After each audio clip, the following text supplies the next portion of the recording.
Sir आप टेलिग्नोसिस की बात करते हैं जिसमें आपने आयुर्वेद और ज्योतिषी दोनों को जोड़ रखा है। तंत्र में उस उपाय को अभिचार बोलते हैं, षट कर्म बोलते हैं कि जिससे किसी का मोहन किया जाए, किसी को आकर्षित किया जाए, किसी को विद्वेषण किया जाए, उच्चाटन किया जाए, किसी को मार दिया जाए। अगर किसी को ये तंत्र साधना वास्तव में सीखनी हो तो उसके लिए पहला स्टेप क्या होगा? पहला स्टेप तो उसके लिए देखिए, हर व्यक्ति के लिए संभव नहीं है कि वो वन में जाके तपस्या करे। जैसे सूर्य के साथ हमने घोड़े दिखाए, तो आज का विज्ञान मानता है कि नहीं कि उसमें 7 रंग हैं। से वेद और शास्त्रों की बहुत बातें होती हैं, तो क्या जो तंत्र है अपना वो इनका ही मतलब व्यवहारिक भाग कह सकते हैं? वेद के साथ साथ चलने वाली सगुण परंपरा को तंत्र कह सकते हैं। एजुकेशन से ही ब्रेन डेवलप होता है ऐसा नहीं है, साधनाओं से भी होता है। भूत प्रेत वास्तव में अस्तित्व में अभी भी हैं? भूत प्रेत जिसे आप डरावना जो अस्तित्व कहती हैं, पक्षधर हूं, क्योंकि अब जिसको गुड़ खाना है उसी को तो गुड़ दिया जाएगा ना। आप स्वर शास्त्र की चर्चा करते हैं। स्वर शास्त्र जो है अंजलि जी, वो बिल्कुल ही अलग विषय है। वायु से आवाज होती है। आवाज के लिए क्या चाहिए आपको? वायु चाहिए, आकाश चाहिए। आकाश में वायु होती है, वहां से शब्द बनता है। तीली जलाने से क्या होता है? हम तो ये देखते हैं कि सल्फर को हमने घिस दिया किसी सरफेस पे और फायर हो गया। हाँ। लेकिन साइंटिस्ट जो है वो उसको इस तरह से देखते फायर हुआ कैसे। आप किसी भी गायनेकोलॉजिस्ट को पूछिए, बच्चा जब तक पैदा नहीं हुआ तब तक माँ के स्तन में दूध नहीं आता। क्या क्यों? तो एक कुंडली शक्ति जो है उसका वास्तविक अर्थ क्या है? कुंडलिनी का अर्थ ये होता है कि हमारी जो जीवन शक्ति है वो कहाँ है हमारे शरीर में। लोग बोलते हैं कि जब कुंडली जागरण होता है तो बहुत खतरनाक होता है, ऐसा क्या होता है इसमें? जिसकी जागरण हुई है वो कभी उसको खतरनाक नहीं लगेगा। प्रज्ञा अपराध क्या है? जो आपने सुना होगा, लोग ये कहते हैं कि जिन पे भूत का साया होता है या ऐसा आवेश होता है उसकी परछाई नहीं गिरती। ईश्वर हमारे भारतीय शास्त्र में न्यायी है। न्याय का मतलब क्या होता है? नमस्कार सर, कैसे हो आप? खैरियत। सर आपकी परमिशन से पॉडकास्ट शुरू करें? जी, सर, कृपा करके। तंत्र शब्द सुनते ही लोगों के मन में डर, वासना और काला जादू जैसी छाया क्यों आ जाती है? क्योंकि इसके बारे में एक अरसे से भ्रामक चीज़ें फैलाई जा रही हैं। लोग चाहते हैं कि कोई ऐसा रास्ता निकले कि हमारी समस्याओं को कोई दूसरा आके हल करके चला जाए और हम ऐश करें। और डर इसलिए है कि पहले गलत काम करो और बाद में तंत्र की सहायता से उसको ठीक करो और सफल रहो। ये सारी चीज़ें भ्रामक हैं। इसका जादू से कोई संबंध नहीं है। तंत्र का मतलब होता है व्यवस्था, विस्तार करके व्यवस्था करना, ये इसकी परिभाषा है। तो ये भ्रामक बातें हैं कि कुछ जादू हो जाएगा और ये हो जाएगा, हमारे गुनाह माफ़ हो जाएंगे, ऐसा कुछ नहीं। बिल्कुल सही बोला सर। क्या ये कहना उचित होगा कि तंत्र एक अथर्ववेद का व्यवहारिक भाग है? आपने इन दोनों चीज़ों को साथ में देखा है इसलिए आप ऐसा कह रही हैं। तंत्र और अथर्ववेद समकालीन हो सकते हैं। देखिए, हमारे जो वेद हैं वो सूक्तात्मक हैं, सूत्रात्मक हैं, छंदात्मक हैं, और उसमें स्तुतियाँ हैं, उसमें मंत्र हैं, और मंत्र के देखने वाले जो सारे के सारे जो उनको ऋषयो मंत्र द्रष्टार ऐसा कहते हैं। तो उन्होंने जो बातें लिखी है वो स्तुत्यात्मक हैं, हमेशा धन्यवादमय है। उसमें सांसारिक बातों का उल्लेख बहुत कम है या नहीं है, यूँ कह सकते हैं। लेकिन तंत्र जो है वो उसके समांतर चलने वाली एक धारा रही है। जब वैरागी ऋषि थे तो संसारी लोग भी थे। तो उन्होंने क्या किया शुरू में कि प्रार्थनाओं के द्वारा अपने मन को ऐसा मोड़ना सीख लिया कि जिससे सारी परिस्थितियां उनको अनुकूल लगने लगें। और उसके बाद में वहाँ से पूजा पद्धति शुरू हुई। तंत्र में वेदों में पूजा पद्धतियाँ नहीं हैं, स्तुतियाँ हैं। तंत्र में पूजा की पद्धतियाँ हैं। जैसे तंत्र में हमारे आदि देव हैं, गणपति हैं, सरस्वती हैं, उषा है, ये हमारी देवियाँ हैं। तंत्र में जो देवियाँ हैं वो लगभग मानवीय रूप में है। वेदों में जो निर्गुण है वो तंत्र में सगुण है, और हमने उनकी बाकायदा जैसे मानव, जैसे हम अपने माँ बाप के पांव छूते हैं, उस तरह से हमने सारा क्रम शुरू किया पूजा पद्धति का। इसलिए तंत्र इस माने में अलग है। आज भी देखिए शादी ब्याह यज्ञ इस सब में जो देवी देवताओं की जो पूजा होती है वो तंत्र के रास्ते पर होती है। अच्छा, हाँ, बहुत अच्छी बात। तंत्र के ढंग से होती है। जो मानवीय रीतियां हैं हमारे माँ बाप का चरण छूना। अच्छा, अंग्रेज तो नहीं छूते, अंग्रेज माँ बाप के पाँव नहीं छूते, इसका मतलब ये नहीं है कि वो उनके माँ बाप का आदर नहीं करते। लेकिन ये तंत्र भारतीय तरह से, भारतीय ढंग से देवी देवताओं की उस तरह से पूजा है जैसे हम अपने परिवार में बड़ों की करते हैं। इस मामले में तंत्र अलग है वेदों से। सर यहाँ पे एक और क्वेश्चन है, जैसे वेद और शास्त्रों की बहुत बातें होती हैं, तो क्या जो तंत्र है अपना वो इनका ही मतलब व्यवहारिक भाग कह सकते हैं, या फिर अपना मतलब बोले तो जो वैदिक शास्त्र है उससे रिलेट करता है क्या कुछ ये? वेद के साथ साथ चलने वाली सगुण परंपरा को तंत्र कह सकते हैं। अच्छा। वेद के पैरेलल चलिए। अच्छा। वेद में श्री सूक्त है, उसके उसी परंपरा में देवी अथर्वशीर्ष आता है, देवी भागवत आता है, लेकिन वो वैदिक साहित्य है, वेद नहीं है वो। अच्छा। वेदों में प्रायः तत्वज्ञान है। जैसे सांख्य है, सांख्य का मूल है ऋग्वेद में। ऋग्वेद में हिरण्य गर्भ सूत्र है, सूक्त है, आपका नासदीय सूक्त है, ब्रह्म सूक्त है। इन सब चीज़ों से हमारे दर्शन शास्त्र निकले हैं जो प्योर विज्ञान है, प्योर फिजिक्स है, प्योर केमिस्ट्री है। जैसे सूर्य सिद्धांत वेद त्रिसंहिता से निकला हुआ है। तो वो आज का जो मॉडर्न एस्ट्रोफिजिक्स है उसका वो मूल आधार है। इसी तरह से तंत्र जो हमारा है वो पूजा पद्धति का हमारी रीति है, भारतीय रीति है। और इससे हम देवी देवताओं की आराधना पूजा करते हैं, क्षमा मांगते हैं। जैसे ठीक हम अपने माँ बाप से जो व्यवहार करते हैं वही लगभग व्यवहार तंत्र में होता है। तो तंत्र एक तरह से भाग है, हमारी संस्कृति का भाग है। वेदों का भाग हो ना हो, लेकिन हमारी संस्कृति का भाग है वो। और सर अब जैसे अभी हमने बताया आपने कि वेदों का भाग है तंत्र अपना, तो क्या ये कहना उचित होगा कि धर्म अगर सिद्धांत है तो तंत्र क्या उसका व्यवहारिक विज्ञान जी है? हाँ, व्यावहारिक विज्ञान है, ओके। व्यावहारिक विज्ञान है। और सर जो हम जैसे अपने सांसारिक जो अपना दैनिक होता है जो डेली का, जिसमें हम मंदिर जाते हैं, पूजा करते हैं, आरती करते हैं, तो ये तंत्र का एक सरल रूप है या बिल्कुल फिर बिल्कुल। गृहस्थ का? हाँ, मैंने कहा ना पूजा पद्धति है हमारी, ये बिल्कुल। हमारी पूजा पद्धति है ये। सर तंत्र में यंत्र का क्या मतलब होता है? देखिए, तंत्र जो है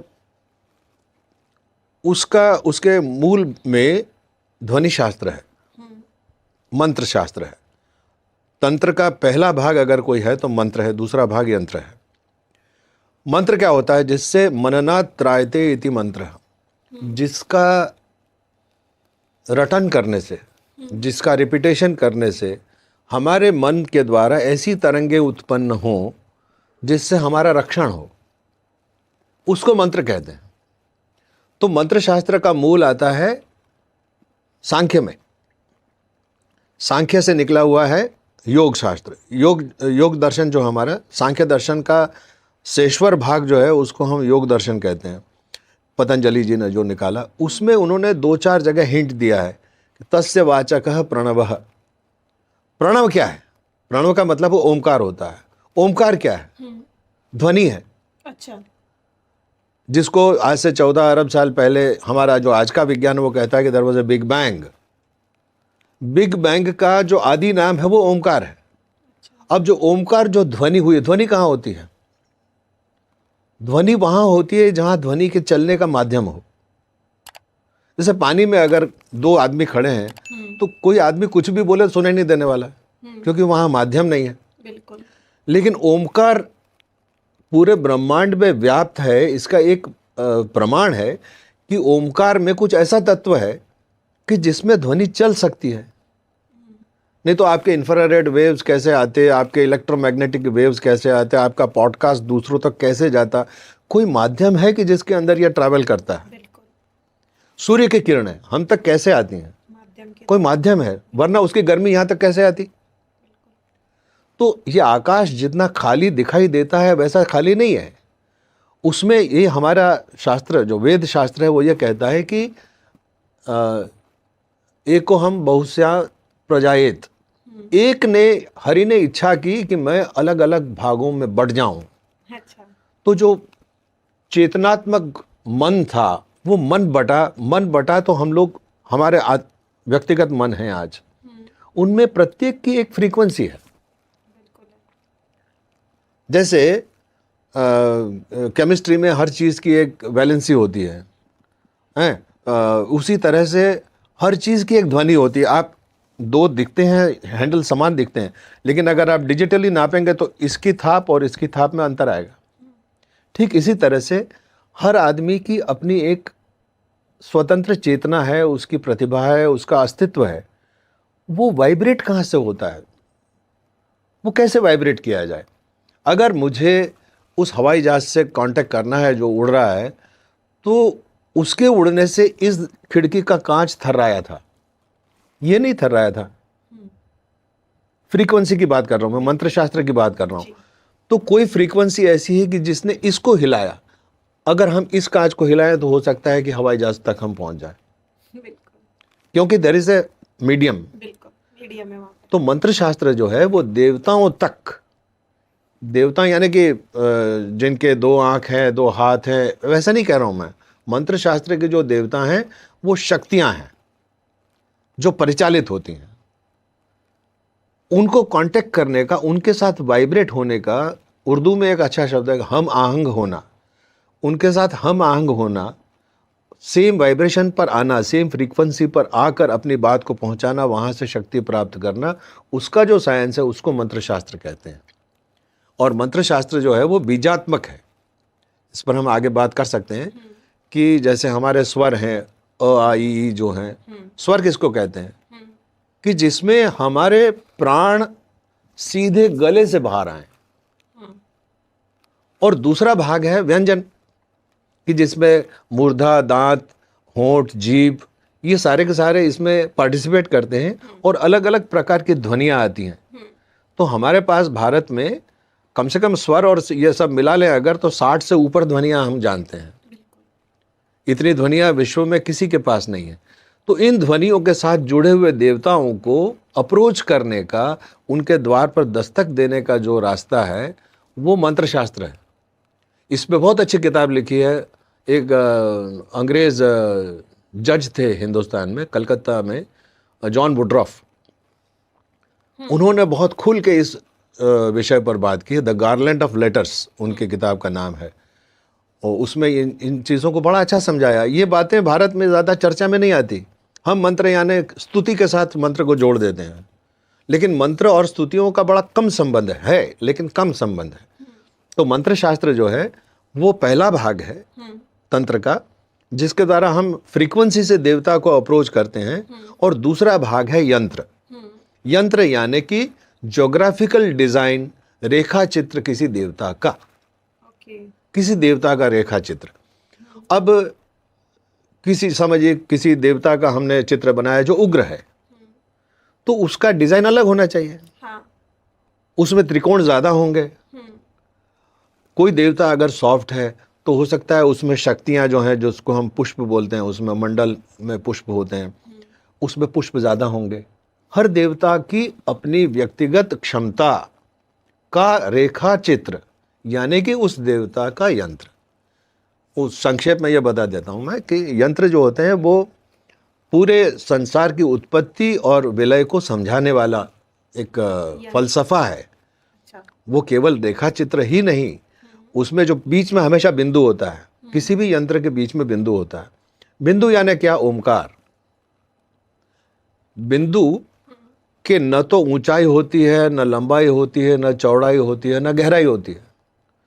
पहला जो वाइब्रेशन था संसार का वो इस तरह का था।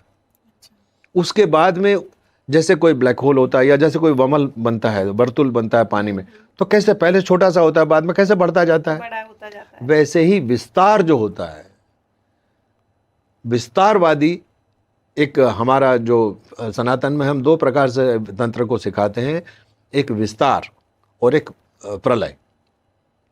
तो दोनों तरह से किसी भी यंत्र को समझा जा सकता है, और दोनों को समझने वाले लोग फिलोसोफर होते हैं, जादूगर नहीं होते। बिल्कुल सर। अभी जैसे हमने स्वर की बात करी, तो जैसे आप स्वर शास्त्र की चर्चा करते हैं, तो सर इसमें हमारा क्या क्या आता है? जैसे स्वर शास्त्र जो है अंजलि जी, वो बिल्कुल ही अलग विषय है। हम्म, और स्वर शास्त्र यानी कि हमारे, ठीक है, आप विषय पूरा अलग है, लेकिन इसमें हम जोड़ सकते हैं कि जो पहली ऊर्जा, जैसे मैंने अभी बात कही कि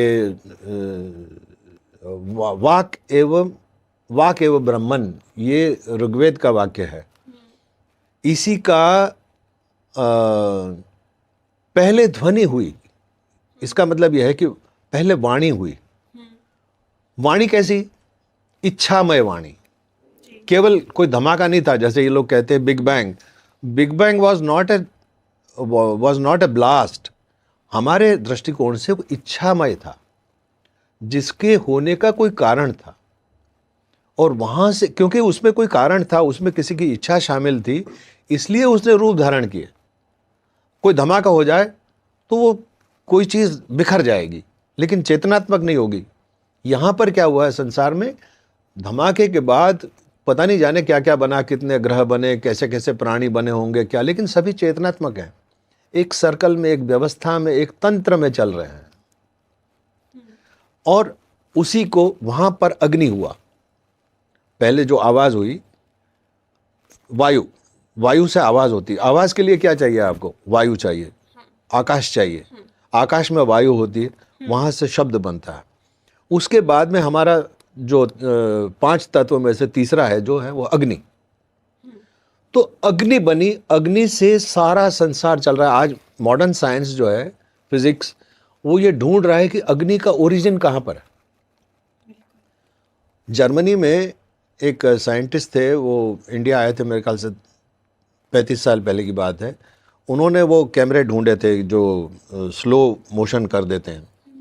तो वो तीली जला के, उसका जो तीली जलाने से क्या होता है, हम तो ये देखते हैं कि सल्फर को हमने घिस दिया किसी सरफेस पे और फायर हो गया। हाँ, लेकिन साइंटिस्ट जो है वो उसको इस तरह से देखते, फायर हुआ कैसे, ये उनको रीजन जानना है। वो जानना चाहते हैं कि अग्नि कैसे हुआ, और आज तक ढूंढ रहे हैं कि अग्नि कैसे हुआ, जबकि हमारे बाप दादाओं ने हाथ जोड़ के ये कह दिया कि अग्नि एक तत्व है। अब जैसे आपने चाय बनाई, अब चाय ठंडी हो गई, अग्नि कहाँ गया? चाय में फायर था ना, हाँ, तब तक वो गर्म था। कहाँ चला गया वो? हाँ सर, वो बोलते हैं ना कि कहाँ चला गया? आ, रहा तो यही, नहीं वो सर वहां से वो जैसे, रूपांतर हो गया। हाँ, किस में रूपांतर हुआ? वायु में रूपांतर हो गया। बिल्कुल। अग्नि इज द डिवाइडिंग फैक्टर। अगर अग्नि किसी में से निकाल लें आप, तो वो बर्फ बन जाता है, पृथ्वी तत्व बन जाता है। अग्नि अगर किसी में जोड़ देते हैं आप, तो वो वायु बन जाता है। बहुत अच्छी बात कही है सर। ये हमारा Indian philosophy is not a joke. तो इस तरह से अग्नि तत्व जो है, उसके अलग अलग अनुपात में सारे प्राणियों में वो स्थित है। जैसे हमने फोटोसिंथेसिस क्या है? प्रक्रिया है एक, प्रक्रिया। किस चीज की प्रक्रिया है? सर जिसमें हमारे प्लांट्स होते हैं। पाचन की प्रक्रिया है। हाँ, वो अन्न को लेता है, हाँ, अपनी अग्नि से उसका रूपांतरण करता है, पेड़ बड़ा होता है। हाँ, हम खाना खाते हैं, आपकी बेटी जैसे छोटी सी है अभी, सुनैना, हाँ, अब उसको आपने खाना खिलाया, खाना तो आपने खिला दिया, अब वो ग्रहण कैसे कर रही है? उस खाने को वो हजम कर रही है। कैसे हजम कर रही है? पाचन। क्या बात है! पाचन तंत्र, वो अग्नि तत्व है, अच्छा, जिसको हम मानव में जाठराग्नि बोलते हैं। और पशु, ये जो है पेड़ जो है, उसमें हम उसको फोटोसिंथेसिस बोलते हैं। बात एक ही है, दोनों की अग्नि के कारण दोनों में पचन शक्ति है, जो रूपांतरण करती है एनर्जी में। तो ये एनर्जी या तो निकाल लो या दे दो, दे दो। लेकिन एनर्जी का टेम्परेचर, ब्रह्मांड का टेम्परेचर है क्या? क्या है? जब ध्वनि, जब बिग ब्लास्ट हुआ, जो, तो साइंटिस्ट कहते हैं कि 3 लाख फ़ारेनहीट की गर्मी थी ऊपर। जैसे जैसे ब्रह्मांड ठंडा हो रहा है, वैसे वैसे अलग अलग रूप प्रसूत हो रहे हैं। कोई मंगल बन रहा है, कोई शनि बन रहा है, कोई मैं बन रहा हूँ, कोई ये बन रहे हैं, कोई ये बन रहा है, कोई कुत्ता बन रहा है, क्या बन रहा है। अलग अलग रूप सामने आते जा रहे हैं, और आते जाएंगे। तो ये स्वर शास्त्र का विषय है कि किसमें ऊष्मा ज्यादा है या कम है। प्रत्येक व्यक्ति एक ऊष्मा के साथ पैदा होता है बिल्कुल। और उस ऊष्मा का अनुपात अगर उसमें बना रहे तो वो स्वस्थ रहता है। जहां उसके शरीर की ऊष्मा गड़बड़ा जाती है तो वो सिक फील करता है। स्वर शास्त्र वो शास्त्र है जिससे हम अपने दोनों स्वर, सूर्य स्वर और चंद्र स्वर, उसको बैलेंस करें। लेकिन वो फिर गर्मी के रूप हैं, वो ईश्वर का रूप नहीं है। ईश्वर का रूप हमने सुषुम्ना को माना है, जो अग्नि स्वरूप है, जिसको हम ब्रह्मांड का तत्व कहते हैं, अग्नि तत्व, वो सुषुम्ना है। सुषुम्ना की वजह से सूर्य, सुषुम्ना की वजह से चंद्र, इन दोनों का अनुपात बनाए रहेंगे, वो उस शास्त्र को स्वर शास्त्र कहते हैं, जो हमारे स्वास्थ्य को भी अच्छा रखता है। जो योगी लोग जो हैं वो उसको कुंडलिनी जागरण के लिए इस्तेमाल करते हैं, और जो भविष्यवेत्ता हैं वो भविष्यवाणी के लिए भी इस्तेमाल करते हैं। सर अभी आप जिसने कुंडली जागरण की बात करी, जी। तो एक कुंडली शक्ति जो है उसका वास्तविक अर्थ क्या है? देखिए, ये अगर कोई सी भी फोटोग्राफी कर लीजिए आप, बहुत तरह की फोटोग्राफी है दुनिया में। सोनोग्राफी भी है, आपके किरणन फोटोग्राफी भी है, थर्मल फोटोग्राफी भी है, एक्सरे भी है, दुनिया भर की जाने क्या क्या है। उसमें कहीं ये चीज़ पकड़ में नहीं आती, क्योंकि ये अग्नि तत्व से रिलेटेड है। और अग्नि तत्व को जब मॉडर्न एस्ट्रोफिजिक्स भी नहीं खोज पाए तो मेडिकल साइंस तो बहुत पीछे की बात है। तो कुंडलिनी का स्थान ढूंढना ये एक नामुमकिन सी बात है। इस दिशा में प्रयत्न न करना ही ठीक है। लेकिन कुंडलिनी का अर्थ ये होता है कि हमारी जो जीवन शक्ति है वो कहाँ है हमारे शरीर में, उसको ढूंढकर उसको समझना। अगर हम समझ ले तो भी बहुत है। और कुंडलिनी जागरण की जो बहुत सारी विधियां हैं, लोग कोई मंत्र जाप से करते हैं, कोई प्राणायाम से करते हैं, कोई शक्तिपात से करते हैं। तो वो अपने अपने भाग्य के ऊपर है कि किस गुरु के पास हम जाते हैं और हमारी क्या योग्यता है। ऐसा तो नहीं हो सकता कि सारे क्राउड की कुंडलिनी जागरण कर दे, जैसा लोग आजकल कार्यक्रम करते हैं कि आइए भाई हमारे यहाँ शादी में आइए, फिर उसके बाद में कुंडलिनी जागरण का एक कार्यक्रम रखा हुआ है। ऐसा तो हो नहीं सकता। कुंडलिनी जागरण एक हकीकत है, क्योंकि हमारे शरीर के जो महत्वपूर्ण भाग हैं, जैसे दिमाग हमारा एक भाग है, जैसे हमारा मल तंत्र जो है वो भी उतना ही महत्वपूर्ण है हमारे ज़िंदगी के लिए। तो वहाँ पर मूल जो चक्र है वो है, बीच में स्वादिष्ठान है, हृदय है, यहाँ पर जो अपना विशुद्ध चक्र जो है उसका संबंध अपान से है। जो मनुष्य की जो ब्रेन डेड जिसको बोलते हैं, जब जिसका जो EEG जो आता है वो ज़ीरो हो जाता है, वो हमारी दृष्टि से, भारतीय दृष्टिकोण से, योग की दृष्टिकोण से उसके विशुद्ध चक्र से जुड़ा हुआ है। तो ये सारा का सारा कुंडलिनी तंत्र जो है वो that is a separate science of mostly uneducated people. जो फिजिकल एजुकेशन में ध्यान नहीं देते, उनका पूरा ध्यान शरीर शास्त्र पर होता है। They are the best doctors. हालांकि वो कहीं स्कूल नहीं जाते वो, लेकिन वो उनके पास ऐसी ऐसी शक्तियां होती है because they develop their brain. Education से ही ब्रेन डेवलप होता है ऐसा नहीं है, साधनाओं से भी होता है। रमण महर्षि उसका एक उदाहरण है, रामकृष्ण परमहंस दूसरा उदाहरण है। ऐसे हमारे पास बहुत सारे लोग हैं जिन who need not go to school. उनकी साधनाएं उतनी प्रखर हैं कि वो देखने से समझ जाते हैं कि ये क्या हो रहा है।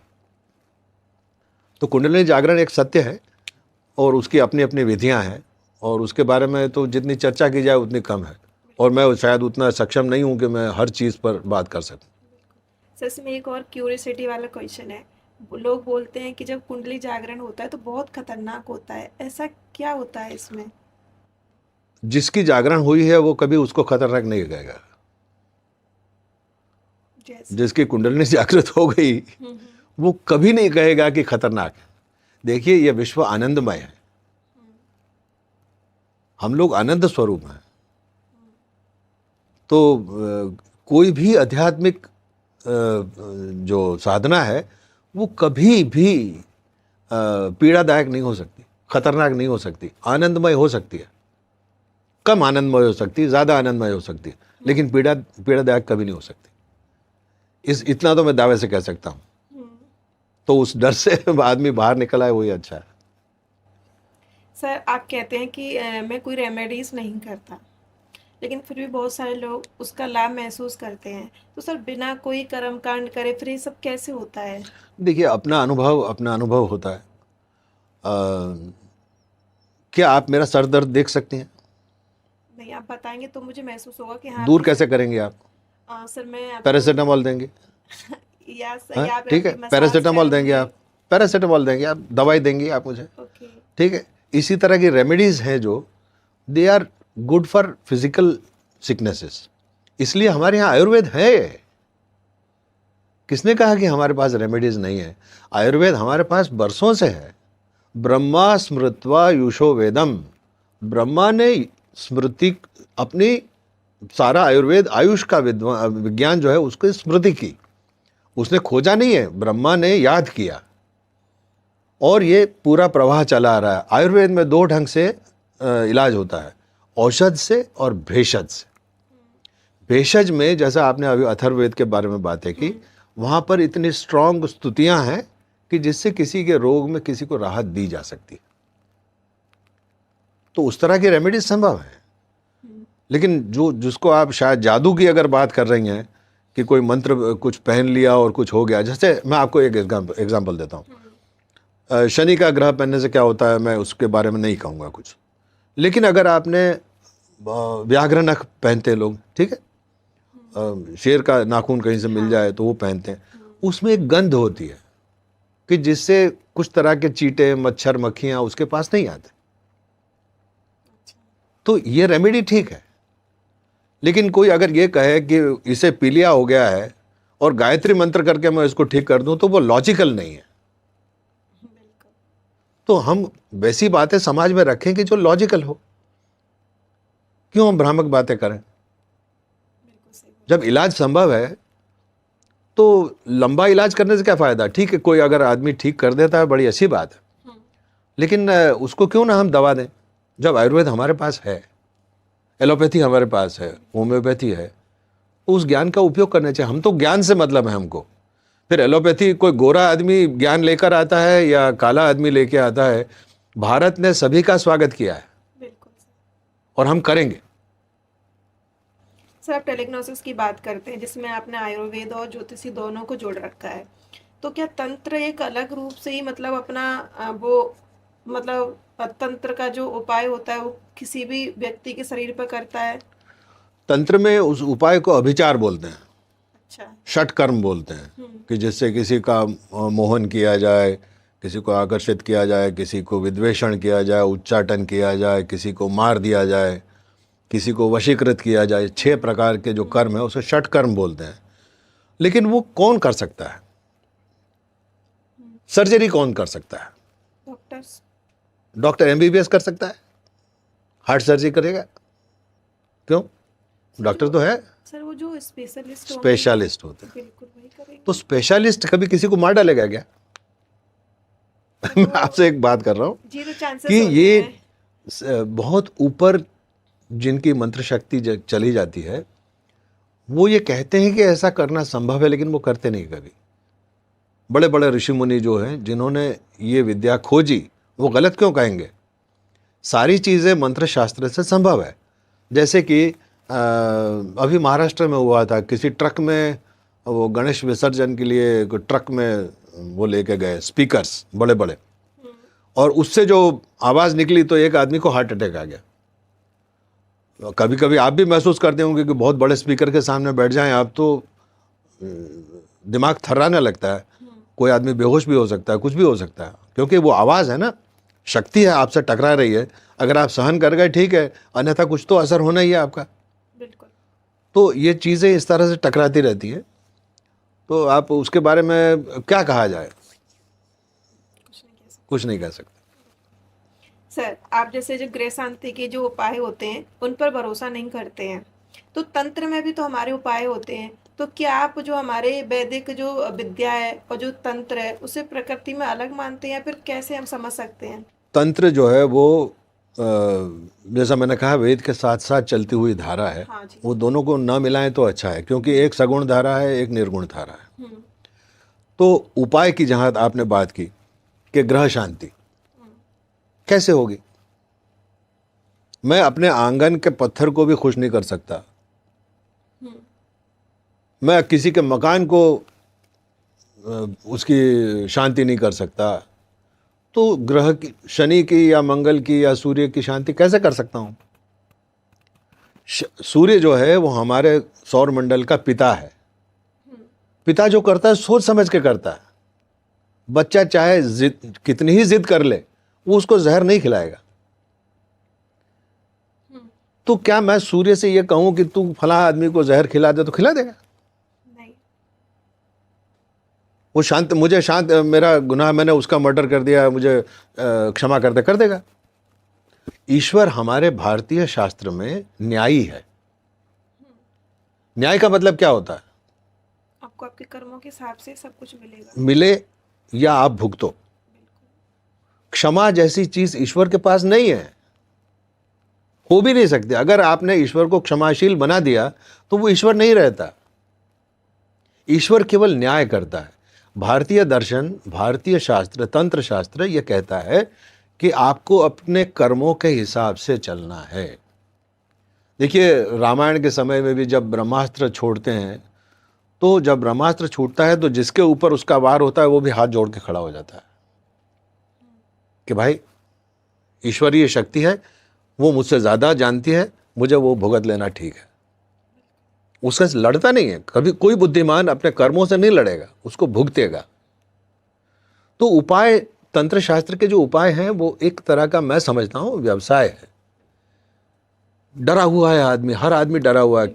लखपति को करोड़पति बनना है, जिसकी आंख चली गई है उसको आंख लेनी है, जो चल नहीं सकता उसको दौड़ना है। सबको कुछ न कुछ ऐसा करना है कि जो उसके मन में आया हुआ है। ईश्वरीय शक्ति को कोई स्वीकार नहीं कर रहा है। सब चाहते मेरा सपना पूरा हो, लेकिन तूने कभी उसके सपने के बारे में सोचा जो तुझे अपंग बनाया है, तुझे बनाया? Why don't you accept that? कोई नहीं सोचता। क्यों नहीं सोचते? सब कुछ बुद्धिमान व्यक्ति सोचता है कि मुझे जो ऊपर वाले ने बनाया है वो सही बनाया है। हमारे शास्त्र ये सिखाते हैं कि तुम अपने कर्मों को भुगत लो, समझ के भुगतो तो अच्छा है, अन्यथा फिर झाड़ फूंक में और तंत्र में आसमान जमीन का अंतर है। तो इन दोनों को हमको नहीं मिलाना चाहिए। सर, मेरा यहाँ पे एक कंट्रोवर्शियल क्वेश्चन है। ऐसे लोग, मैं भी कई बार करा चुकी हूँ, जो सत्यनारायण की कथा करवाते हैं, पंडित जी को बुलाते हैं, अपने गृह दिखवाते हैं, अपने घर को दिखवाते हैं, देन वो फिर बताते हैं। उस तरीके से लोग बार साधना करते हैं अपने हिसाब से। तो क्या ये सही है? करना चाहिए फिर नहीं करना चाहिए? क्यों नहीं करना चाहिए? करना चाहिए, क्योंकि हमारे मन को सुदृढ़ करने के लिए ये सारे उपाय हैं। अच्छा। अंग्रेजी में मेडिकल साइंस में एक शब्द आता है ऑटो सजेशन। पूजा पाठ भी एक तरह से देखा जाए तो अपने मन को सुदृढ़ करने का रास्ता है कि हे ईश्वर, मैं तेरी पूजा करता हूँ, मैं तेरा धन्यवाद करता हूँ कि तूने मुझे एक अच्छा दिन दिखाया। तू मुझे ऐसी शक्ति दे कि मैं आज का दिन अच्छा बिताऊं। अगर हम ये प्रार्थना करते हैं तो क्या है? वो ऑटो सजेशन है। हम अपने आप को कह रहे हैं, हम अपने भीतर बैठे हुए परमात्मा को कह रहे हैं कि तू अच्छा काम कर, तो हम उस दिशा में प्रेरित होते हैं। सत्यनारायण की कथा करने से हमारे मन में एक संदेश जाता है कि हमने एक अच्छा काम किया। जैसे किसी अंधे को आपने फुटपाथ से क्रॉस करा दिया तो आपको घर जाके नींद अच्छी आती है। अच्छे सत्कर्म की बात है। और सत्यनारायण देव, भाई देखिए, कोई भी चीज बिना सत्य के नहीं चलती। जादू में भी, मैं जादू मतलब कोई केमिकल जादू है या कोई किसी तरह से किया हुआ जादू है या मंत्र शक्ति का असर है, कुछ तो रहस्य हर चीज के पीछे होता ही है। बिल्कुल होता है। हमारा काम केवल इतना है कि हम अच्छे कर्मों की तरफ रहें। किसी चीज को नकारने से कोई फायदा नहीं है। मेरी ये शक्ति नहीं है कि मैं किसी को कह दूं कि ये भाई तेरा जादू बेकार है। नहीं, वो कर रहा है, समझ के कर रहा है, किसी से सीख के कर रहा है। वो सीखना चाहिए, उसके बाद में आप कहो कि ये गलत है या अच्छा है या बुरा है। तो आप जब, हाँ, लेकिन ये कहना गलत है कि ये बिल्कुल निराधार है, ऐसा कभी नहीं कहना चाहिए। सर, प्रज्ञा अपराध क्या है? प्रज्ञा अपराध आयुर्वेद का शब्द है अच्छा। और ये मनस रोग से जुड़ा हुआ है। जैसे मैंने किसी की चवन्नी चुरा ली बचपन में, या आप टैक्सी से आ रही थी, आपका 50 का नोट नीचे गिर गया और मैंने जेब में रख लिया और इत्तेफाक से हम यहाँ मिल गए। अब मुझे तो मालूम है कि मैंने आपका 50 रुपए का नोट चुराया, आपको मालूम नहीं है। आप ढूंढ रही हैं, सबको कह रही हैं कि मेरा 50 का नोट चला गया, पता नहीं कहाँ। मैं जानता हूँ ये जो अपराध है उसको प्रज्ञा अपराध बोलते हैं, अच्छा, जो हमारे चेतना के स्तर पे घटता है। और इसके परिणाम क्या होते हैं, ये एलोपैथी के पकड़ से बाहर है। अच्छा, और साइकोलॉजी जो एलोपैथी में आई है वो कितना जुमा 8 दिन है। सिगमंड फ्रायड जो 1857 के आसपास थे, तो समझिए 150-200 साल के उनका स्टडी है। आयुर्वेद बहुत पुराना है जी, बहुत पुराना। तो उन्होंने कहा प्रज्ञापराध जो है उसका प्रायश्चित औषध से ना करके प्रायश्चित से करना है। प्रायश्चित होता है भेषज, मैंने जैसा अभी कहा आयुर्वेद में औषधि से और भेषज से इलाज होता है। भेषज यानी कि दान करना। अब समझिए मैंने जाके मुझे पश्चाताप हुआ तो मैं आपसे तो कहने की हिम्मत नहीं कर सका कि 50 रुपया मेरे पास है, मैं इनके पास चला गया और मैंने कहा मेरे से गलती हो गई है, एक महिला का 50 रुपये का नोट मैंने जेब में रख लिया, तो मैं क्या करूं, मुझे वो काट रहा है। तो वो क्या कहेगा, 50 रुपया था, 1 रुपया अपनी तरफ से लेके किसी भिखारी को दे दे। तो मेरे मन का जो बोझ है वो उतर गया।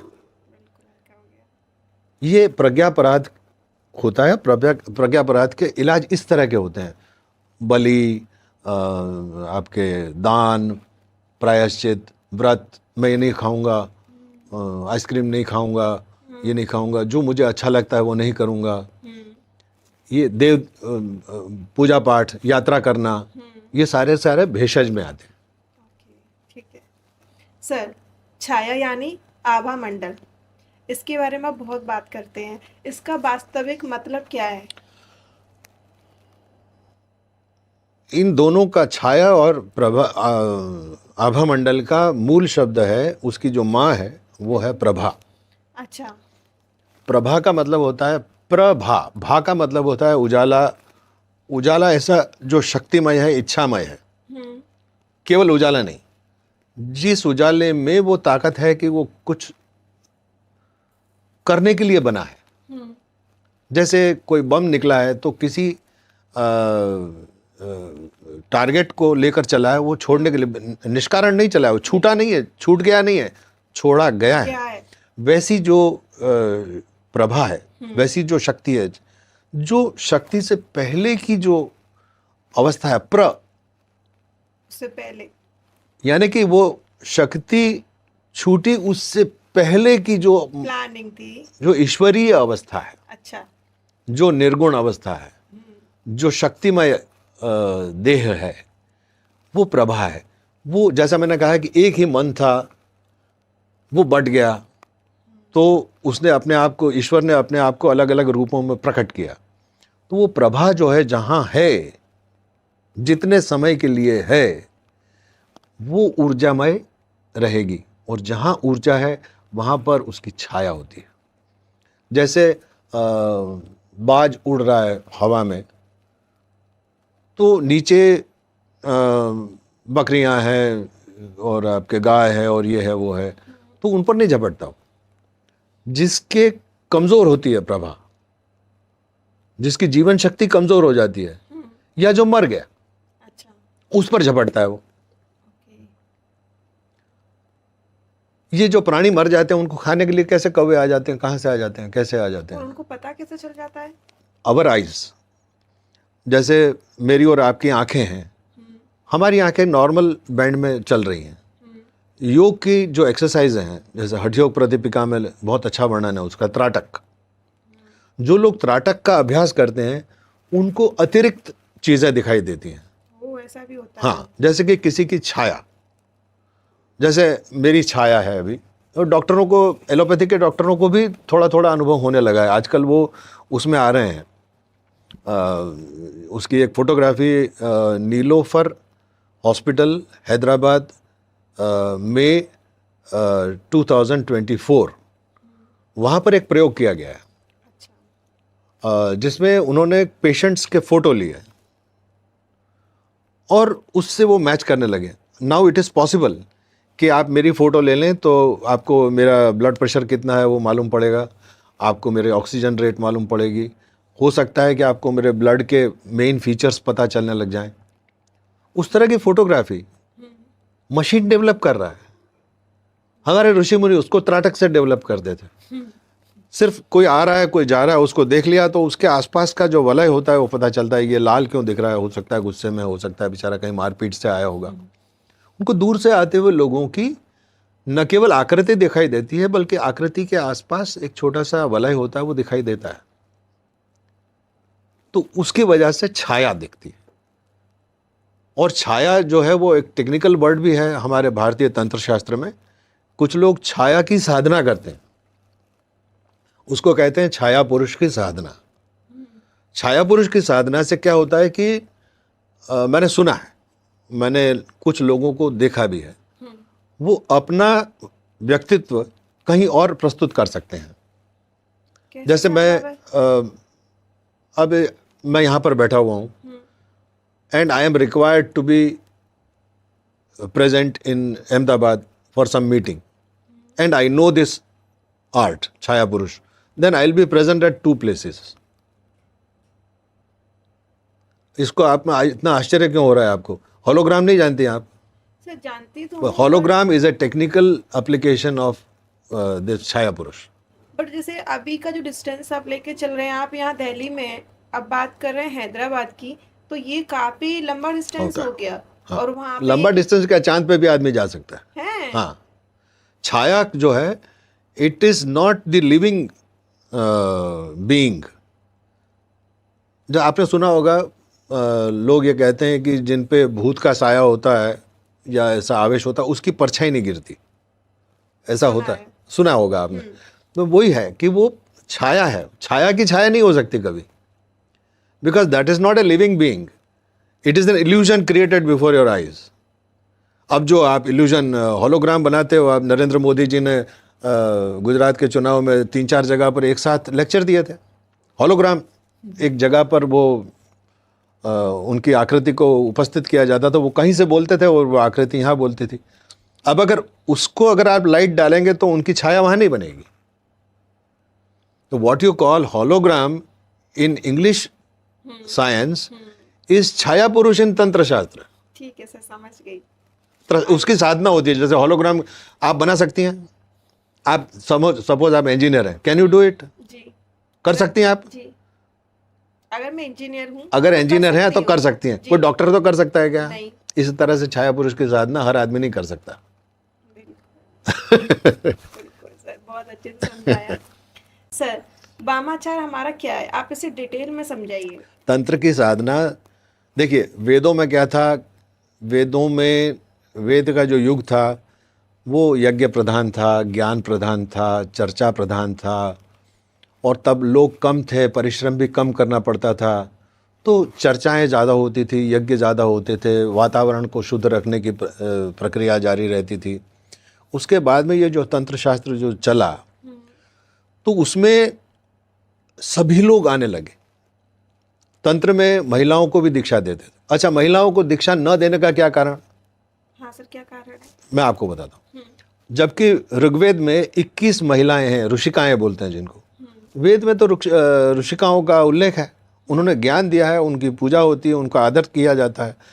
लेकिन महिलाओं को तब का जो समाज विकासशील था उसमें उनको गृह कार्य सौंपा गया था, पढ़ाई लिखाई के साथ। अन्यथा इतने हजारों साल तक इतने अच्छे ऋषि कैसे पैदा हो गए? अच्छी माँ होना आवश्यक है ना, वरना वो इतने ऋषि, कोई भी ऋषि बिना अपनी माँ के संस्कार के ऋषि बन ही नहीं सकता। यही प्रमाण है कि हमारे यहाँ माताओं का आदर है।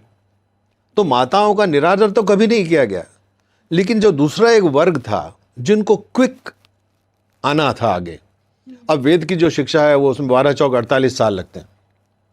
पूरा वेद शास्त्र पढ़ के बाहर आया आदमी, पूरा संतुष्ट, पूरी तरह से जीवन दर्शन को जानने वाला, और बाकी के 50 साल जो है वो अपना जीवन यापन करता था। बड़ा संतुष्ट व्यक्ति, बिल्कुल पर्यावरण के साथ चलने वाला व्यक्ति।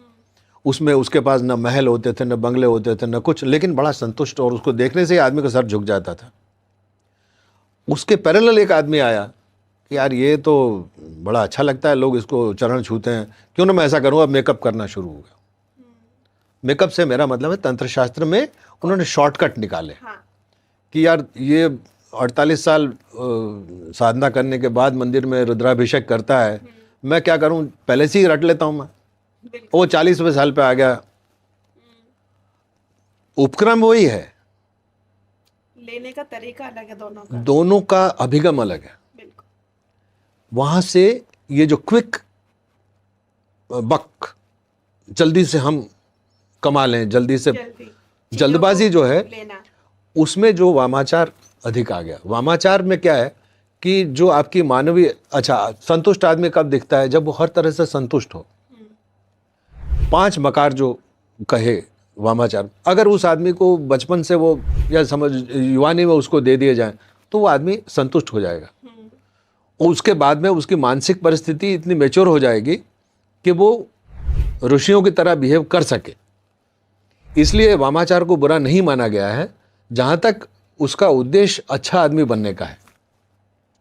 ये वामाचार उतना बुरा नहीं है जितना हम मानते हैं। वामाचार आदमी को संतुष्ट करके अच्छे रास्ते पर लाने का रास्ता है, न कि उसको बिगाड़ने का।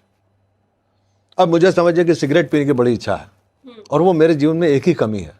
अच्छा। अगर आप मुझे कहते कि ये लो भाई सिगरेट, और दिन में कम से कम आपको 10 सिगरेट पीनी है या 100 सिगरेट पीनी है, थक जाऊंगा मैं।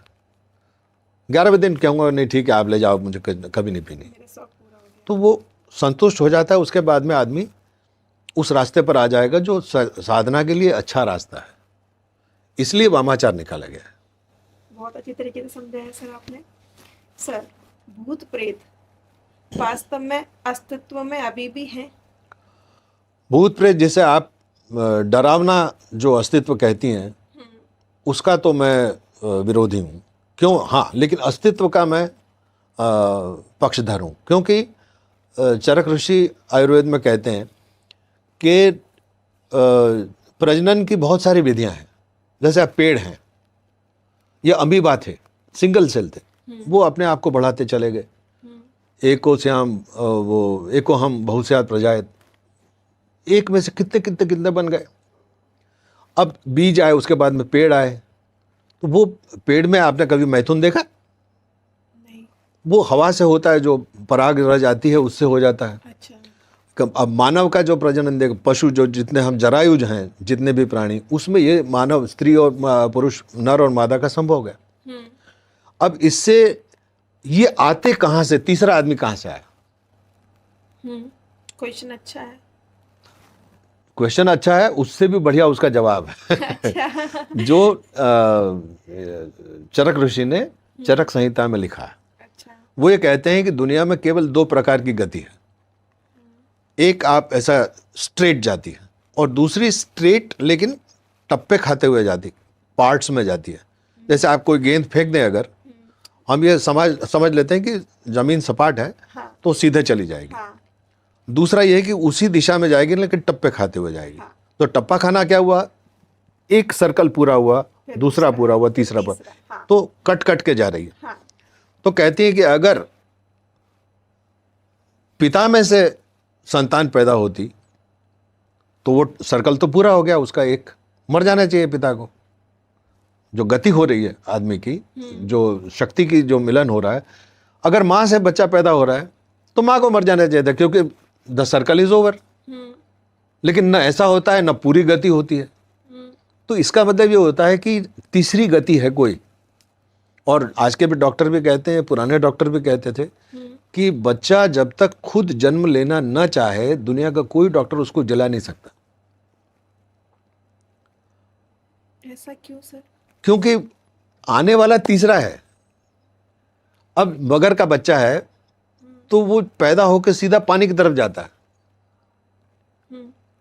किसने उसको वहां भेजा? उसको प्रेत्य भाव बोलते हैं, हमारे सांख्य की भाषा में उसको प्रेत्य भाव बोलते हैं, कि अपने कर्म के अनुसार व्यक्ति जन्म लेता है और उसके अनुसार उसमें प्रवृत्ति होती है। अब मानव का बच्चा पैदा होकर सीधा माँ के दूध पीना कैसे सीख जाता है? वो रोना शुरू कर आप देते किसी भी गायनेकोलॉजिस्ट को पूछिए, बच्चा जब तक पैदा नहीं हुआ तब तक माँ के स्तन में दूध नहीं आता। जी। क्या? क्यों? सर रीजन तो पता नहीं है। क्यों? रीज़न पता करने के लिए तो हम बैठे हैं। जी बिल्कुल। तो हम इस बात को मान्यता दे रहे हैं कि हर स्पीसीज की अपनी एक बैंड है, उसमें वो काम करता है। मगर का बच्चा जो है वो सीधे पानी की तरफ जाता है, उसको जाने कहाँ से ये पता चल जाता है कि पानी इधर है। बिल्कुल। बच्चे को ये पता चलता है कि मुझे दूध कैसे पीना है, जी। किसने सिखाया उसको? किसी ने नहीं। ईश्वर की यही शक्ति है कि इतनी विभिन्नताएं पैदा कर ली। तो जिसने जो जन्म ले रहा है वो किसी रूप में था। बिल्कुल। इसको अगर मान्यता नहीं देंगे आप तो आप गलती कर रहे हैं। हाँ, आप ये कह सकते हैं कि भूत मेरे सामने आके नाचा, तो उसको आप गलत कह सकते हैं। बिल्कुल कह सकते लेकिन अगर इंसान के जन्म से पहले उसकी आत्मा को नकार देना, ये लॉजिकल नहीं है। बिल्कुल। सर आपने बहुत अच्छे से सारी चीजें समझाई। सर अगर किसी को ये तंत्र साधना वास्तव में सीखनी हो तो उसके लिए पहला स्टेप क्या होगा? पहला स्टेप तो उसके लिए देखिए, उसको अपने गुरु में श्रद्धा होनी चाहिए। दूसरा, सीखने की वृत्ति होनी चाहिए, टकराने की वृत्ति नहीं होनी चाहिए। सीखने के लिए आदमी का मन जिसका खुला हो वो जल्दी सीख लेता है। दूसरा कि चमत्कार होते हैं, लेकिन चमत्कारों को पकड़ के बैठ जाने की वृत्ति नहीं होनी चाहिए। क्योंकि जैसे आप ट्रेन में बैठते हैं, समझिए बम्बई जा रहे हैं आप, तो यहाँ से अपन दिल्ली से चले तो अजमेर आएगा या जयपुर आएगा, तो इस तरह के मुकाम आएंगे। लेकिन अगर वहाँ उतर गए आप तो फिर गए काम से, तो बम्बई कभी नहीं पहुँचेंगे। इसी तरह से अलग अलग मुकाम आते हैं, उसके बारे में वर्णन भी किए गए हैं, और उन वर्णनों को पढ़ के बैठ जाना ठीक नहीं है। आपको सारे प्रलोभन छोड़ने की वृत्ति होनी चाहिए। क्योंकि जैसे जैसे आदमी प्रोग्रेस करता है किसी भी क्षेत्र में, उस तरह से उसके अनुरूप लोग जमा होते जाते हैं। आयुर्वेद में एक और सिद्धांत है, समान ही वृद्धि ही। आपके समान लोग आपके आसपास जमा होते हैं। जैसे बीड़ी पीने वाले को कहीं से भी बीड़ी पीने वाला मिल जाता है, बिल्कुल है ना? जी। तो इस तरह का एक उदाहरण है ये। जैसे कोई आदमी मिनिस्टर है, नहीं कॉरपोरेटर है, तो उसके आसपास मेरे जैसे चमचे लोग घूमते रहते हैं। उसके बाद में वो विधायक बना, तो विधायक में उसके स्टाइल के चमचे आएंगे जो उससे पावरफुल हैं। बिल्कुल। फिर वो मिनिस्टर बना तो उसके चमचे बदल जाएंगे। फिर जब चीफ मिनिस्टर बना तो चमचे बदल जाएंगे, सिक्योरिटी बदल जाएगी, उस सिक्योरिटी में रहने लगेगा, उसके संपर्क बदलते जाएंगे। इसी तरह से ये प्रोग्रेस जो है तंत्र शास्त्र में, इस तरह से प्रोग्रेस होता जाता है और सारा सेटअप चेंजेस होते जाते हैं। तो आपको अगर तंत्र शास्त्र में जाना है तो आपको इन चीज़ों से, इन प्रलोभनों से सावधान रहना होगा। चमचे आपको दूसरे काम में लगा देंगे, आपका मुख्य काम रह जाएगा। अभिचार में उलझ जाएंगे, अरे मैं तुझे कहता हूँ ना लॉटरी निकल जाएगी तेरी, अरे मैंने कह दिया ना तुझे, जा तू। समझो वो जयपुर में रुक गया, बिल्कुल पहुंच ही नहीं पाएगा, पहुंच नहीं पाएगा। सर आप जैसे देश भर में यात्रा कर रहे हैं और अपने आयुर्वेद और तंत्र और टेलीग्नोसिस को मतलब लोगों को सिखा रहे हैं, बता रहे हैं इसके बारे में, तो तंत्र को लेके भी अपना कुछ अब ऐसा होने वाला है क्या? आप मतलब लोगों को बताने वाले हैं? तंत्र के बारे में जो पूछता है उसको बताते हैं। बेकार, अब जिसको गुड़ खाना है उसी को तो गुड़ दिया जाएगा ना। बिल्कुल, ये तो है। जैसे अगर भारत की बात करी जाए तो वास्तव में तंत्र आपको आपके दृष्टिकोण से कहाँ दिखता है कि जहाँ पे उसकी ज़्यादा मान्यता है? तंत्र तो हर क्षेत्र में प्रभावी है।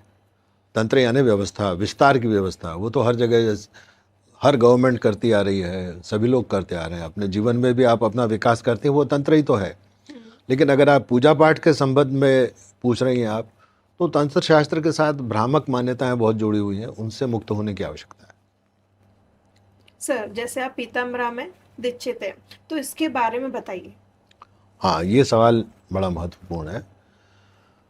यजुर्वेद में उल्लेख आता है, मेरे का कौन सा अध्याय है मुझे मालूम नहीं है, लेकिन वलगहन रक्षौहणम इस तरह से एक सूक्त है कि हे देव, हे देवी, मुझे वलग से, यानी कि जो धोखाधड़ी,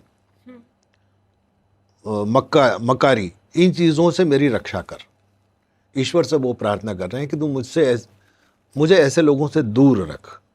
अब वो वलग शब्द जो है वो शतपथ ब्राह्मण में भी आता है, और वहाँ पर उसके बाद का जो साहित्य, वेदोत्तर साहित्य जो है, उसमें वो बलग हो गया है। जैसे ग्लैक्सो का ग्लास्को बोलते हैं लोग, रिक्शे को रिक्शा बोलते हैं, इस तरह से बोलते हैं, वैसा वलग का बगल हो गया है वो। तो वल्गामुखी, जो वल्गामुखी एक ऐसी देवी, वल्गा का मतलब होता है लगाम, जो कंट्रोल करे, दुश्मनों से आपको बचाए और आपके भीतर के दुश्मनों को भी वो कंट्रोल में करे, ऐसी देवी का नाम वल्गामुखी रखा गया था, जो बदल के बगलामुखी हो गया। उसका तांत्रिक नाम पीताम्बरा है। अच्छा सर, आपने एक यहाँ पे मुझे ये भी एक बुक है एक, हाँ, इसके बारे में भी थोड़ा सा आप ऑडियंस को बताइए। ये सर की बुक है, आप इसे, हम लोग आपको लिंक दे देंगे डिस्क्रिप्शन में, आप इसे वहाँ से डाउनलोड भी कर सकते हैं। अदर डिटेल्स भी सर की आपको डिस्क्रिप्शन में मिल जाएगी, तो आप अगर सर से कनेक्ट होना चाहते हैं पर्सनली तो आप उनको कर सकते हैं कॉल या मैसेज, और काफ़ी सारी सर की बुक हैं, तो आप वहाँ से जाके चेक कर सकते हैं। तो सर आप इसके बारे में भी थोड़ा सा बताइए। ये वल्गामुखी यानी पीताम्बरा, जैसे आपने देखा वो पीली साड़ी है, पीला आकाश है, तो ये पीताम्बरा तंत्र जो है वो, तंत्र शास्त्र हमारे यहाँ वैसे भी बहुत सारी विद्याएं थी, लेकिन वेद व्यास ने उसको 10 में संपादित किया, और 10 महाविद्या बोलते हैं उसको। उसमें से 5 काली कुल की हैं और 5 श्री कुल की हैं। तो उसमें से ये 8वीं विद्या जो है वो बगलामुखी है। पीताम्बरा बगलामुखी एक ही चीज़ है जी। और वो शत्रु स्तंभन, अंदर के शत्रु और बाहर के शत्रुओं का स्तंभन करने का मंत्र रूप एक रीत है, मंत्रों से करने की एक रीति है। तो ये इसका, जैसे मैंने कहा कि इसका मूल यजुर्वेद में है, और ब्रह्मांड पुराण जो है उसमें इसका उल्लेख आता है, अग्नि पुराण में भी आता है कि एक बार ऐसा, वो देखिए पुराणों में देवताओं का मानवीकरण है, पहले ये समझ लीजिए आप। हाँ जी। तो ब्रह्मा जी ने जब देखा कि भारतवर्ष के पश्चिम किनारे पर बहुत बड़ी कृत्या, बहुत बड़ा अंधड़ आया था, जो गोल गोल घूम रहा था और हर चीज़ का विनाश कर रहा था, तो मानव सृष्टि भी उसमें परेशान हो रही थी। तो उन्होंने विष्णु जी से, जो पालक हैं, उनसे उन्होंने निवेदन किया कि आप इसका कुछ कीजिए। तो उन्होंने देखा ये तो बहुत भारी शक्ति है, तो उन्होंने जगदम्बा स्वरूप जो शक्ति है, जो परम शक्ति जो है, उससे निवेदन किया कि आप इससे हमारे जो पृथ्वी लोक हैं हमारा, उनके कंट्रोल में तो बहुत सारे लोग हैं, उन्होंने कहा पृथ्वी लोक पर जो जीव हैं उनकी रक्षा के लिए आप व्यवस्था करें। तो उन्होंने जो शक्ति पैदा की उससे वो अंधड़ रुक गया। तो रुकने की, जो किसी भी अनिष्टकारी ताकत को, फिजिकल हो मेंटल हो, उसको रोकने का जो विधान है वो बगलामुखी है, पीताम्बरा है। वो उसमें अलग अलग प्रकार के मंत्र हैं, और उसका वामाचार से भी प्रयोग होता है, दक्षिणाचार से भी होता है। मैं दक्षिणाचार में दीक्षित हूँ, हमारा पश्चिम आमनाय है, और हमारा जो मूल है वो दतिया में जो राष्ट्रगुरु थे, उनका नाम किसी को मालूम नहीं है, लेकिन उन्होंने 1962-64 में जो चाइना से वॉर हुआ था, तब शत्रु स्तंभन के लिए, भारत की रक्षा के लिए, किसी का बुरा हो ऐसा हम कभी नहीं सोचते, लेकिन भारत की रक्षा हो इसके लिए बड़े बड़े नेताओं ने उनको अप्रोच किया था। और उस आयोजन में जो अध्यक्ष थे कन्हैयालाल दीक्षित, वो मेरे गुरु के गुरु थे। वो कन्हैयालाल जी के शिष्य सुमंत जी के गुरु महेंद्र भाई, और महेंद्र भाई का शिष्य मैं हूँ। और हम लोग ऐसा प्रयास करते हैं कि इस विद्या का विधेयात्मक प्रचार हो। तो हमने बहुत सारे यज्ञ भी किए। हमने अहमदाबाद में 3 साल पहले हमने यज्ञ किया था, जिसमें 150-200 लोग आए थे, और तब हमने ये एक पूजा पद्धति की हमने ये पुस्तिका सबको दी थी। और ये सबसे आसान रास्ता है कि विधेयात्मक उसकी आप उपासना करें, और भगवती सबको सद्बुद्धि दे, सबकी रक्षा हो। हम तो रक्षा के पक्षधर हैं। बिल्कुल सर, हमने अभी तक बहुत सारी बातें करी हैं, ऑडियंस को बहुत अच्छा लगा हुआ है एपिसोड। सर जाते जाते आप हमारी ऑडियंस को कोई एक ऐसा मंत्र देना चाहें या कुछ मंत्रों के बारे में बताना चाहें जो जन साधारण के लिए हितकारी हो। देखिए, मेरी दृष्टि से मंत्र जो है वो दीक्षा का विषय है। बिना दीक्षा के मंत्र फलते नहीं। अच्छा। और दीक्षा जो है वो उसके बड़े अलग अलग प्रकार हैं।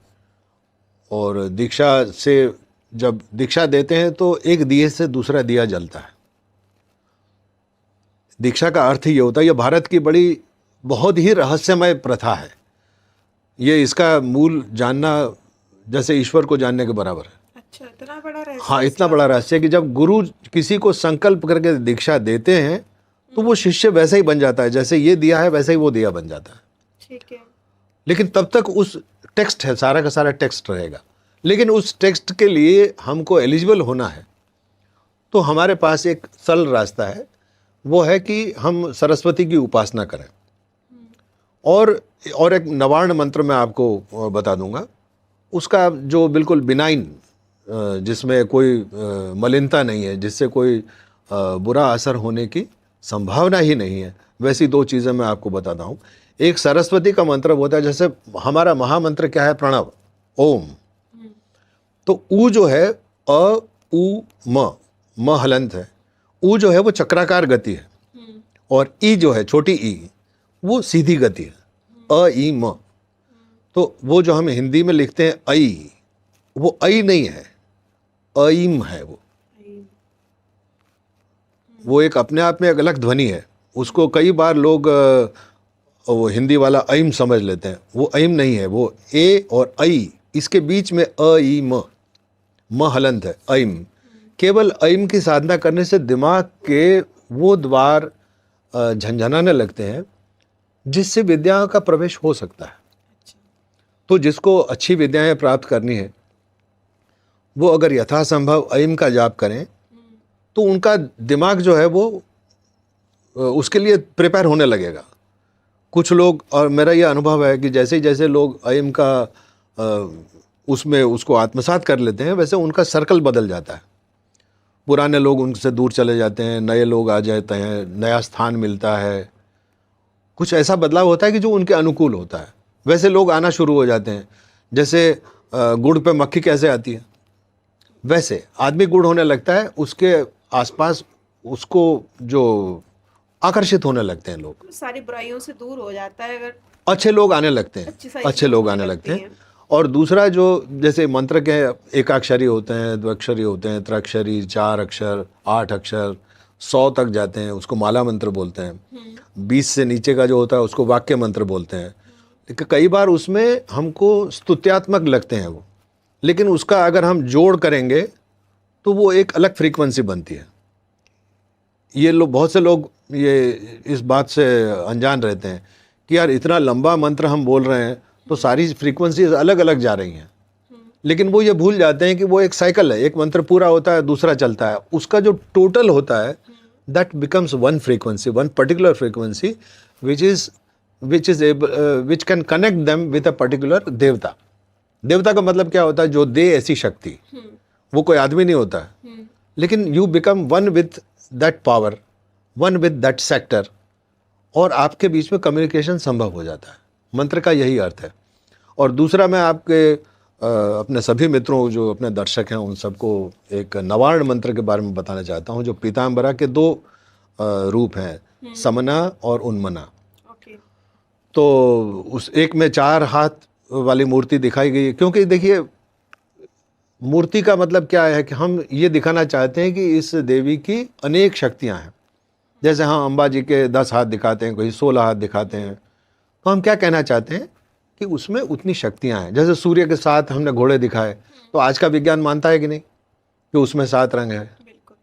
अब आज से अगर 200 साल पहले हम कहते तो अंग्रेज हमको जूते मारते थे और हम उनके जूते खाते थे कि हमारे पूर्वज गधे थे कि उन्होंने 7 घोड़े का सूर्य दिखाया। आज मानने लगे हैं, तो आज हमारा सिर गौरव से ऊंचा हो रहा है। हमको समझने की ज़रूरत है कि ये मूर्तियाँ, ये यंत्र किसी चीज़ के इंडिकेटर हैं। तो हमको वो इंडिकेशन समझना है। जो 2 हाथ वाली जो मूर्ति है वो मानवीय देह है उनकी, उसका उसमें जो उनका नवार्ण मंत्र एक है, और दूसरा एक नवार्ण मंत्र 4 हाथ वाली जो मूर्ति है उसका है। उसमें ह्रीम क्रीम पीताम्बरायै नमः, वो 4 हाथ वाली जो है।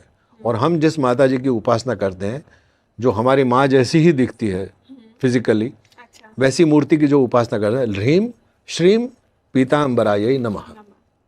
ये 9 अक्षर होते हैं, नवार्ण मंत्र बोलते हैं इसको।